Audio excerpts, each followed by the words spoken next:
Hello everyone. Today our patient is this solar-powered LED lantern. The guy who brought it to me said that he bought 4 exactly the same lanterns on eBay. 3 of them works perfectly fine, but this one is kind of dead, at least pretending to be dead. I'm pretty sure that the problem quite trivial with this one, maybe a bad connection or a loose wire or something like that. But do you agree that to buy a new device and to get it broken is not a good feeling? So let's try to figure out the problem and see this never used item. In order not to waste your time, I already removed the screws and we are ready to open this for the first time in its short life. So let's open it. Ta-da! Like the Dave says, and we see nothing obvious. All the wires look in place. This black one looks like an antenna wire. For what? I don't know. Anyway, since it is a solar lantern, obviously, first of all, we need to check the solar panel. So I need to get my multimeter and to test what the voltage it takes.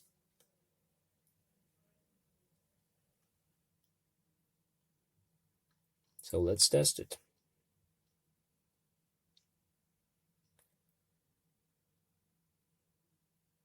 Turn it to the voltage, get the probes, and we see almost 0 volts when it turned away from the light.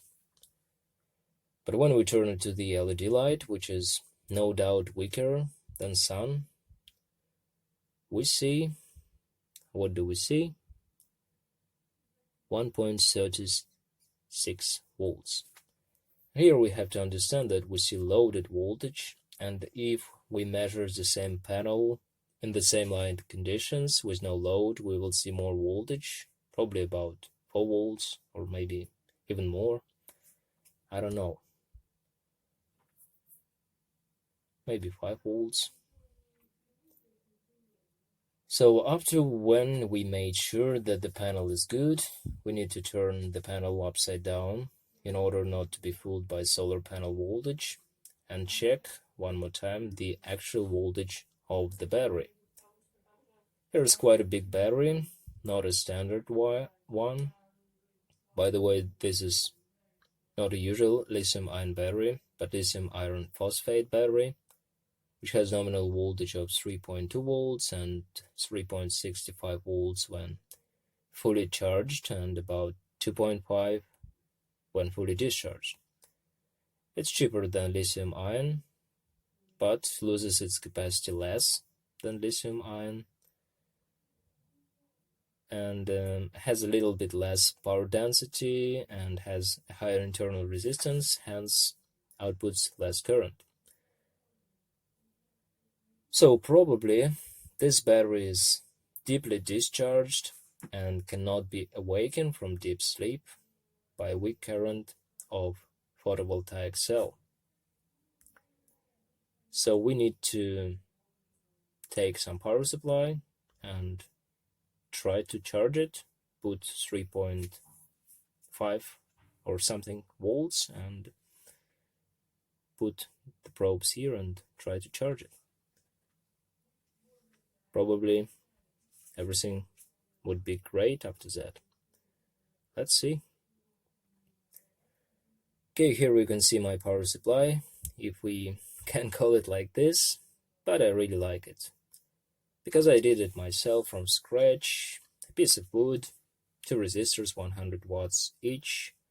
On the back there is a power supply, 24 volts, 10 amps, which I found and fixed. Here is $5 step-down converter. I can regulate the current at some extent, which is always enough for me. I can regulate the current even more, and which is also enough for me. I have additional resistors like this, and also I can regulate it with this slider. So I always has no problem in regulating the current. I like it and I don't want a new one, but I agree that this is a dodgy one. Alright, so let's limit the current and try to charge the battery. Plus is the red one, usual but not always, don't be fooled.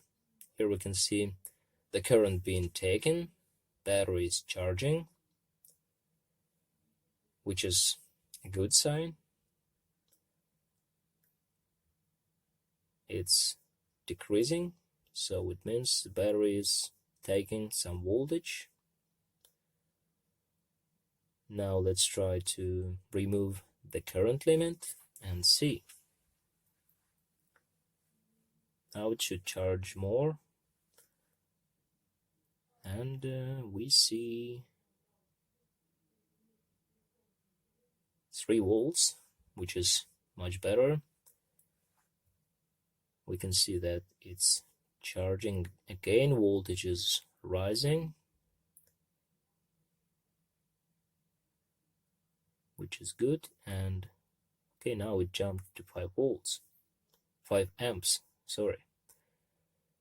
The jump was due to protection board, which after reaching some voltage level allowed battery to take full charging current. So now we've got it charged till 3.3 volts and we can test it.